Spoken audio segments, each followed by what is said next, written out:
말씀인 에스더 6장 1절에서 13절 본문 말씀을 중심으로 하나님께서 우리에게 주시는 음성을 듣고 또 적용하며 기도 제목으로 삼기를 주님의 이름으로 축복합니다. 오늘 본문의 말씀은요, 왕이 밤에 잠에 오지 아니하여서 역대일기를 읽다가 자신에게 역모하려는 자를 고발한 이 모르드게를 생각해내게 되고, 또 모르드게가 아무런 혜택도 받지 않았음을 알게 되고, 그의 신하 하만을 불러서 왕이 존귀케 하기를 원하는 자는 어떻게 하면 좋겠냐 생각을 했는데, 이렇게 제안을 해서 그 계획대로 했는데, 하만은 자기가 될 줄 알았는데 자기가 싫어하는 모르드게가 되는 것을 보고 심히 괴로워하는 그런 장면이 오늘 본문의 말씀입니다. 먼저 1절에서 3절 말씀을 보시면은요, 왕후가 이 암살 모의를 아뢰었음에도 불구하고 왕을 구한 이 모르드게의 공이 왕의 관심을 받지 못했습니다. 그런데 어느 날 왕이 우연히 그 일을 이제 상기할 수 있도록 하는 그런 사건들이 기록되게 되는데요. 오늘 1절 말씀 같이 한번 읽겠습니다. 그날 밤에 왕이 잠이 오지 아니하므로 명령하여 역대일기를 가져다가 자기 앞에서 읽히더니, 하나님의 역사하심을 성령께서 역사하셨다, 아니면 하나님이 감동하셨다라는 말은 등장하지 않지만, 이렇게 하나님께서 왕의 일거수일투족을 하나님께서 감동하시고 섭리하셔서 그날 밤에 잠이 오지 않게 하시고, 또 잠이 오지 않는다고 해서 또 역대일기를 가져다가, 또 많은 역대일기, 수많은 역대일기를 가져다가 읽히는 중에서 그 중에서도 왕을 암살하는 음모를 모르드게가 고발하였다는 그것도 기록을 읽게 하시고, 또 왕이 또 마음에 감동함으로 무슨 존귀와 관작을 모르드게에게 베풀었느냐라고 물어보게 하고, 아무것도 베풀지 아니었다는 것을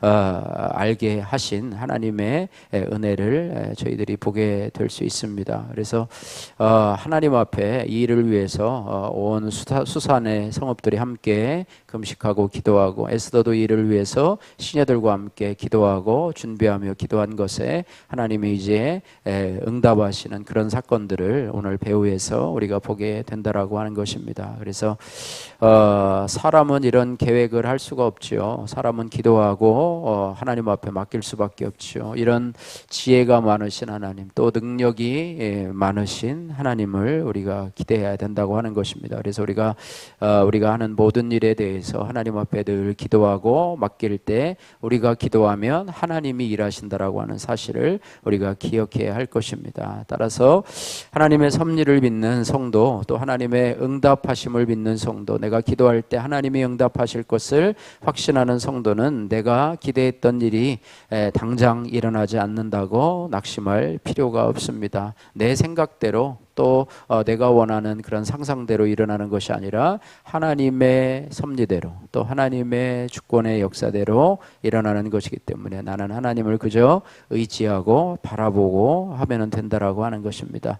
로마서 8장 28절 말씀에 하나님의 사랑하는 자 곧 그 뜻대로 부르심을 입은 자들에게는 모든 것이 합력하여 선을 이루느니라 말씀하고 있기 때문입니다. 적용의 말씀입니다. 요즘 내가 기대했던 대로 되지 않아서 실망한 일은 무엇입니까? 나를 선한 길로 인도하실 하나님의 섭리하심을 믿습니까? 이렇게 믿는 저와 여러분들 되기를 주님의 이름으로 축복합니다. 자, 4절에서 10절 말씀 보시면은요, 의기양양한 이 하만은요, 존귀한 자에게 어떻게 해줄 것이냐라고 하는 이 왕의 질문에 대해서, 마치 나밖에 누가 있으랴, 왕이 존귀하게 하기를 원하는 자가 자기밖에 누구일 것이냐, 그래가지고 최고의 그런 제안을 내지요. 최고를 대냅니다. 그래서 의기양양한 이 하만은 왕에게 자기가 받고 싶은 상을 말을 합니다. 하지만 왕은 그 상을 하만의 원수인 모르드게에게 그의 손으로 직접 주라고 명령을 합니다. 오늘 4절에서 10절 말씀에 보니까요, 7절 말씀부터 7절 말씀부터 9절 말씀까지 7절 말씀부터 9절 말씀까지 같이 한번 읽겠습니다. 왕께 아뢰되 왕께서 사람을 존귀하게 하시려면 왕께서 입으시는 왕복과 왕께서 타시는 말과 머리에 쓰시는 왕관을 가져다가 그 왕복과 말을 왕의 신하 중 가장 존귀한 자의 손에 맡겨서 왕이 존귀하게 하시기를 원하시는 사람에게 옷을 입히고 말을 태워서 성중 거리로 다니며 그 앞에서 반포하여 이르기를 왕이 존귀하게 하기를 원하시는 사람에게는 이같이 할 것이 하게 하소서. 10절도 같이 읽겠습니다. 이에 왕이 하만에게 이르되 너는 내 말대로 속히 왕복과 말을 가져다가 대궐문에 앉은 유다 사람 모르드게에게 행하되 무릇 내가 말한 것에서 조금도 빠짐이 없게 하라. 아멘. 예, 왕이 얼마나 참 지혜로운지요.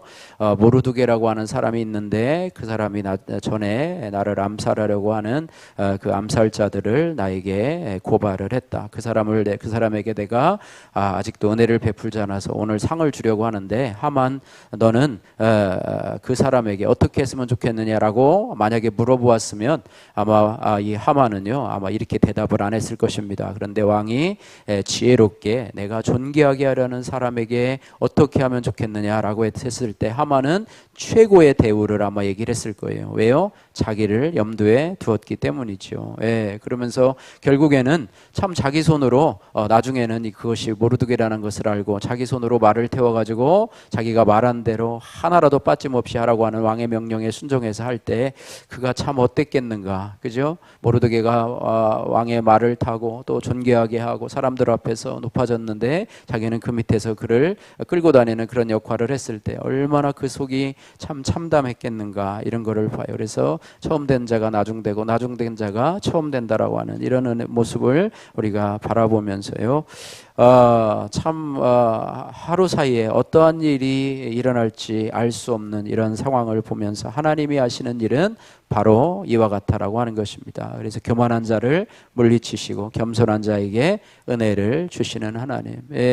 이 모르드게는요 자신이 그 일에 대해서 왕에게 어떤 은혜를 입지 못한 것에 대해서 불만을 품거나 그것에 대해서 상소를 하지도 않았고 겸손하게 하나님의 때를 기다리고 또 겸손하게 자기 분분을 지키는 그런 사람이었지만은 결국에는 하나님이 높여주셨고 또 자기의 스스로 자기를 높이던 이 하만은 결국에는 하루아침에 무너지게 되는 그런 역사가 있었다라고 하는 것입니다. 그래서 우리는 내가 육적으로나 역적으로나 서 있다고 생각할 때가 바로 넘어질까 조심하는 순간이라고 하는 것을 기억해서 높아지려고 하는 자는 낮아지겠고 낮아지려고 하는 자는 하나님께서 높여주실 때 그 높아진 자리가 진정으로 높아진 자리지 내가 스스로 높아지려고 하는 자리는 그것은 결국에는 멸망의 자리임을 우리가 늘 기억해야 할 것입니다.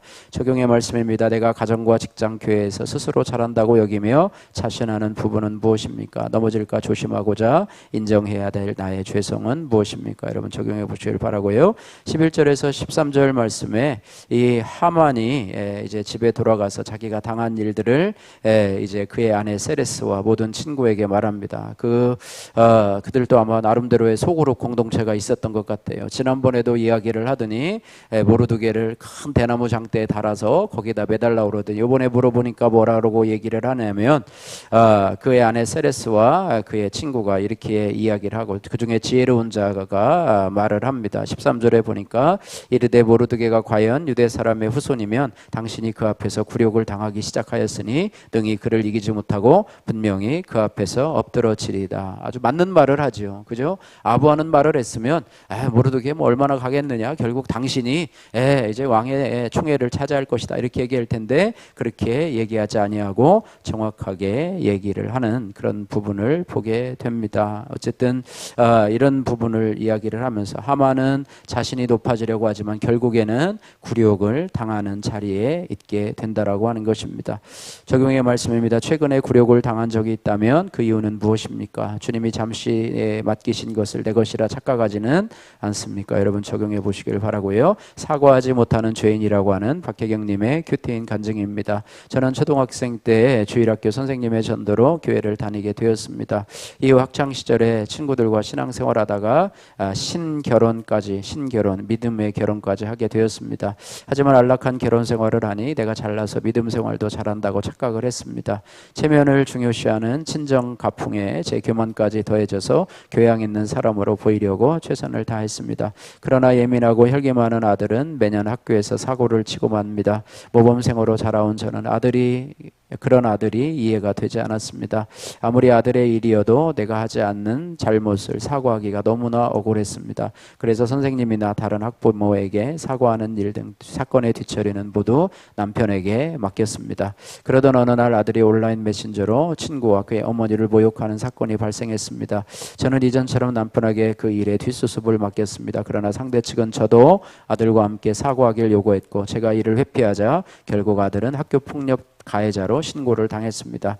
그러나 저는 여전히 아들의 잘못으로 굴욕과 망신을 당해야 하는 상황이 억울하기만 했습니다. 그런 제게 교회 소그룹 지체들은 우리 죄 때문에 아무 죄 없이 돌아가신 예수님을 생각하세요 라고 권면을 했고요. 그제서야 저는 아들 친구 어머니에게 사과했고 아들은 가벼운 처벌만을 받고 끝나게 되었습니다. 이 사건을 겪으면서 저는 모르드그에게 굴욕을 주고 스스로 존귀해지려고 하다가 도리어 굴욕당한 하만이 저임을 깨달았습니다. 그동안 저와 가족이 구원받도록 기도하고 섬겨준 지체들에게 감사하기보다 내가 거룩해서 공동체에 잘 속해 있다고 생각했기 때문입니다. 또한 예수님의 보혈로 구원받았음에도 불구하고 아들을 위해서 어떤 희생도 감수하기 싫어하여 아들을 큰 공경에 빠뜨릴 뻔한 죄인임을 알고 회개하게 되었습니다. 지금도 저는 존귀 여김 받기를 좋아합니다. 하지만 앞으로는 이를 경계하고 공로 없이 받은 구원의 은혜를 전하며 복음의 빚을 갚아 가겠습니다. 적용하기 교회를 떠난 직장 동료에게 키트인을 주고 예배 드리기를 권하겠습니다. 아들 일로 연락을 받으면 즉시 사과하고 아들에게 혈기를 부리지 않겠습니다. 기도하겠습니다. 사랑의 하나님 아버지 감사합니다. 하나님 아버지 정말 하나님의 섭리하심을 오늘 본문 말씀 가운데서 깨닫게 하시니 감사를 드립니다. 하나님이 존귀케 하시는 자를 하나님이 어떻게 해결하시는가를 오늘 바라보게 됩니다. 우리가 하나님 앞에 믿음으로 기도하고 또 하나님 앞에 맡긴 것은 내 계획과 기대대로 되지 않는다고 낙심하지 않게 하옵시고 하나님 아버지요 정말 우리가 교만한 하만과 같이 되지 않게 하여 주셔서 선줄로 생각할 때 하나님 아버지 우리가 더 조심하며 살아가게 하여 주옵소서. 주님이 제게 잠시 맡기신 것을 내 것이라 착각하며 그것을 잃을 때마다 수치스러워하는 저희들을 불쌍히 여겨주시고 하나님 아버지 오늘 큐티인 간등자처럼 우리가 아버지 하나님 우리 자녀들을 위해서 희생하는 것을 기쁨으로 여길 수 있는 우리 자신들이 되게 하시고 늘 겸손의 자리에 아버지 은혜의 자리에 거할 수 있는 저희들이 되어서 하나님 앞에 존귀 여김받는 자로 이 땅을 살아갈 수 있도록 은혜 베풀어 주옵소서. 예수님 거룩하신 이름으로 기도드립니다. 아멘.